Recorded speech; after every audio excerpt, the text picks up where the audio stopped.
ಇನ್ನು 4% ರಿಸರ್ವೇಶನ್ ಮುಸ್ಲಿಮರಿಗೆ ಮೀಸಲಾತಿ. ನಮ್ಮ ದೇಶದಲ್ಲಿ ಒಂದು ಚಾಳಿ ಔಟ್ ಇದೆ.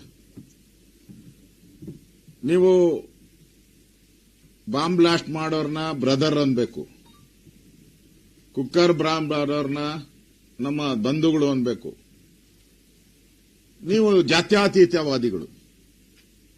ನೀವು ಮುಸ್ಲಿಮರಿಗೆ ಈ ತರ ಎಲ್ಲ ಮಾಡಿದ್ರು ಅವರು ನಮ್ಮವರು ಅನ್ಬೇಕು. ನೀವು ಜಾತ್ಯತೀತವಾದಿಗಳಾಗೋಗ್ತೀರ.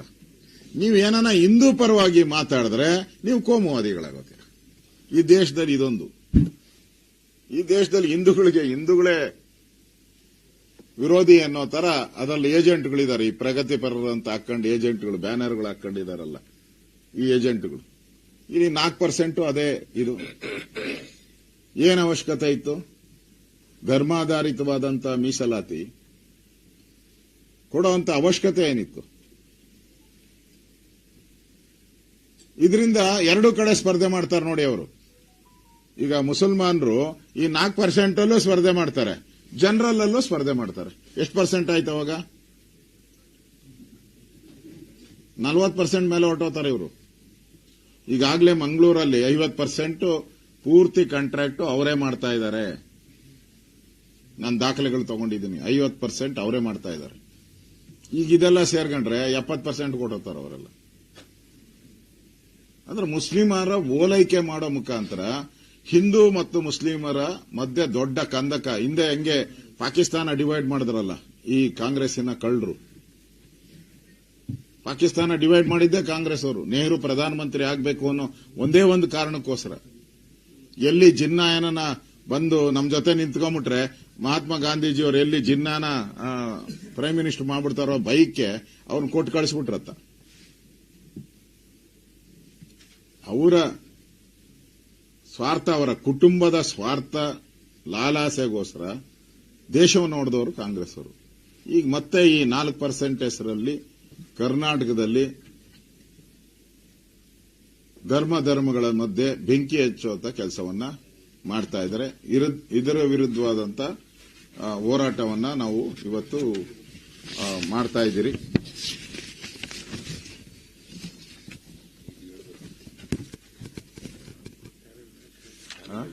ನೀವೇ ಹೇಳ್ತೀರಲ್ಲ, ನಿಮಗೆ ಸಬ್ಜೆಕ್ಟ್ ಇಲ್ಲಲ್ಲ. ಈ ದೃಷ್ಟಿಯಿಂದ ನಮ್ಮ ಹೋರಾಟ ಇಡೀ ರಾಜ್ಯಾದ್ಯಂತ ನಮ್ಮ ಹೋರಾಟ ನಾವು ಮಾಡ್ತಾ ಇದ್ದೀರಿ. ಜನರ ಸಂಕಷ್ಟಕ್ಕೆ ಸ್ಪಂದನೆ ಮಾಡುವಂತದ್ದು. ರಾಜ್ಯ ಸರ್ಕಾರ ಮಾಡ್ತಾ ಇರೋ ದುರಾಡಳಿತ, ಭ್ರಷ್ಟಾಚಾರ, ಸ್ವಜನ ಪಕ್ಷಪಾತ ಮತ್ತು ರಾಜ್ಯದಲ್ಲಿ ಕಾನೂನು ಸುವ್ಯವಸ್ಥೆ ಕುಸಿದಿಡುವಂತದ್ದು. ನೆನ್ನೆನೂ ತಾನೇ ನಮ್ಮ ಕಾರ್ಯಕರ್ತ ವಿನಯ್ ಸೋಮಯ್ಯ ಅವರ ಆತ್ಮಹತ್ಯೆ ಆಗಿರುವಂತದ್ದು. ಇವೆಲ್ಲವನ್ನ ನೋಡ್ತಾ ಇದ್ರೆ ಆ ವಿಧಾನಸಭೆಯಲ್ಲೂ ಕೂಡ ನಮ್ಮ 18 ಶಾಸಕರನ್ನ ಅಮಾನತ್ ಮಾಡಿರುವಂತದ್ದು. ಇವೆಲ್ಲರೂ ಕಾನೂನು ಬಾಹಿರವಾಗಿ ಈ ಸರ್ಕಾರ ನಡ್ಕೊಂತಾ ಇದೆ. ಇದರೆಲ್ಲ ವಿರುದ್ಧವಾಗಿ ನಾವು ಈ ಜನಾಂದೋಲನವನ್ನ ದೊಡ್ಡ ರೀತಿಯಾಗಿ ಮಾಡೋ ಮುಖಾಂತರ ಇದನ್ನ ಜನಗಳಿಗೆ ತಲುಪಿಸೋ ಮುಖಾಂತರ ಅಲ್ಲೂ ಕೂಡ ಹೋರಾಟದ ಒಂದು ಕಿಚ್ಚನ್ನು ಬೆಳೆಸಬೇಕು.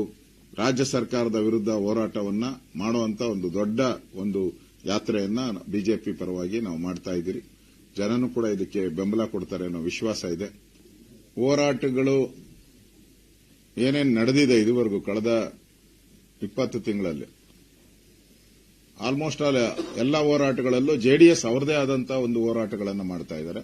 ನಮ್ಮದೇ ಆದಂತ ಹೋರಾಟಗಳನ್ನ ನಾವು ಮಾಡ್ತಾ ಇದ್ದೀವಿ. ಕೆಲವು ಹೋರಾಟಗಳನ್ನ ಒಟ್ಟೊಟ್ಟಿಗೆನೂ ಮಾಡಿದಿರಿ, ಮುಂದೇನೂ ಒಟ್ಟೊಟ್ಟಿಗೆ ಮಾಡ್ತೀರಿ ನಾವು. ನೆನ್ನೆನೂ ಕೂಡ ಕುಮಾರಸ್ವಾಮಿ ಅವರ ಜೊತೆ ನಾನು ಮಾತಾಡಿದ್ದೀನಿ. ಆ ರೀತಿಯಾದಂತ ದೊಡ್ಡ ಹೋರಾಟಗಳು ಒಟ್ಟೊಟ್ಟಿಗೆ ಮಾಡುವಂತ ಪ್ರಯತ್ನಗಳನ್ನ ಮಾಡ್ತೀರಿ. ಅದಕ್ಕೆ ನೋಡೋಣ, ಒಂದು ಸಮನ್ವಯ ಸಮಿತಿಯನ್ನು ಮಾಡುವಂತದಕ್ಕೆ ನಾನು ಕುಮಾರಸ್ವಾಮಿ ಅವರ ಜೊತೆ ಮಾತಾಡ್ತೀನಿ.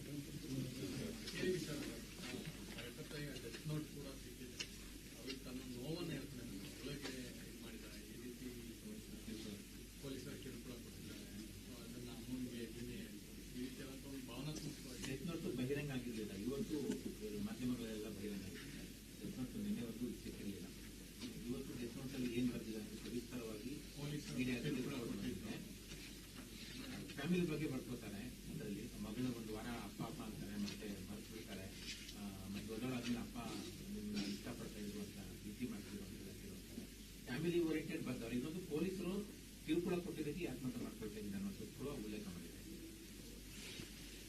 ಸೊ ಈ ತರದ ಘಟನೆಗಳು ಸಿದ್ದರಾಮಯ್ಯ ಯಾವಾಗ ಅಧಿಕಾರಕ್ಕೆ ಬಂದಿದ್ದಾನೋ ಹಿಂದೇನು ಕೂಡ 36 ಜನ ನಮ್ಮ ಕಾರ್ಯಕರ್ತರ ಕಗ್ಗೊಲೆ ಆಯಿತು, ಹಿಂದೂ ಕಾರ್ಯಕರ್ತರು.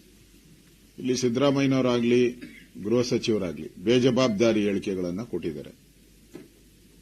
ಅದೇ ಈಶ್ವರಪ್ಪನವ್ರ ಕೇಸ್ ಆದಾಗ ಏನ್ ಬಾಯ್ ಬಡ್ಕೊಂಡಿದ್ದೇವ್ರು. ಈಗ 6 ವರ್ಷ ವೇಷ ಕಾನೂನೆಲ್ಲ ಎಲ್ಲೋಯ್ತು ಇವ್ರಿಗೆ. ಅದೇ ಏನು ಡೆತ್ ನೋಟ್ ಏನಿತ್ತು ಆ ಹೇಳಿಕೆ, ಅದಕ್ಕಿಂತ ಸಾಕ್ಷಿ ಬೇರೆ ಯಾವುದು ಬೇಕಿಲ್ಲ ಅಂತ ಅಸೆಂಬ್ಲಿಯಲ್ಲಿ ಹೇಳಿದ್ರು ಸಿದ್ದರಾಮಯ್ಯ. ಅದೇ ದೊಡ್ಡ ಸಾಕ್ಷಿ. ಈಗ ಏನ್ ಹೇಳ್ತಾರೆ, ಅದು ವಾಟ್ಸಪ್ ಅಲ್ಲಿ ಬಂದಿದೆ, ನಿಜನೋ ಸುಳ್ಳೋ ತನಿಖೆ ಮಾಡ್ತೀರಿ. ಬಿಜೆಪಿಯವರು ಏನೋ ಹೆಣದ ಮೇಲೂ ರಾಜಕೀಯ ಮಾಡ್ತೀರಂತೆ. ನೀವೇನ್ರ ಮೇಲೆ ಮಾಡಿದ್ರಿ? ಈಶ್ವರಪ್ಪನ ಇನ್ಸಿಡೆಂಟ್ ಆದಾಗ ನೀವ್ಯಾವುದ್ರ ಮೇಲೆ ಮಾಡಿದ್ರಿ? ನೀವು ಹೆಣದ ಮೇಲೆ ತಾನೇ ಮಾಡಿದ್ದು. ಅವಾಗ ಹೆಣ ಇರಲಿಲ್ವಾ? ಇವಾಗ ಮಾತ್ರ ಹೆಣ ಬಂತ? ನಿಮ್ಮ ಪಾರ್ಟಿಯವರು ಸಿಕ್ಕಾಕೊಂಡಾಗ ಎಲ್ಲ ಕ್ಲೀನ್ ಚಿಟ್ಟು, ಬಿಜೆಪಿಯವರಾದ್ರೆ ತಪ್ಪಿತಸ್ಥರು. ಈ ನಿಮ್ಮ ಆಟಿಟ್ಯೂಡ್ ಇದೆಯಲ್ಲ, ಇದೇ ಕಾನೂನು ವಿರುದ್ಧವಾದಂಥದ್ದು. ಇದರಿಂದನೇ ಇವತ್ತು ಕಾನೂನು ಸುವ್ಯವಸ್ಥೆ ಕರ್ನಾಟಕದಲ್ಲಿ ವಲಸಾಗಿರುವಂಥದ್ದು. ಅದರಿಂದ ಈ ಹೋರಾಟವನ್ನ ನಾವು ಇಲ್ಲಿಗೆ ಬಿಡಲ್ಲ. ನಾವು ಈ ಹೋರಾಟವನ್ನು ಮುಂದುವರಿಸ್ತೀರಿ. ಆ ಕುಟುಂಬಕ್ಕೆ ನ್ಯಾಯ ಕೊಡುವಂತ ಕೆಲಸವನ್ನು ನಾವು ಮಾಡ್ತೀರಿ.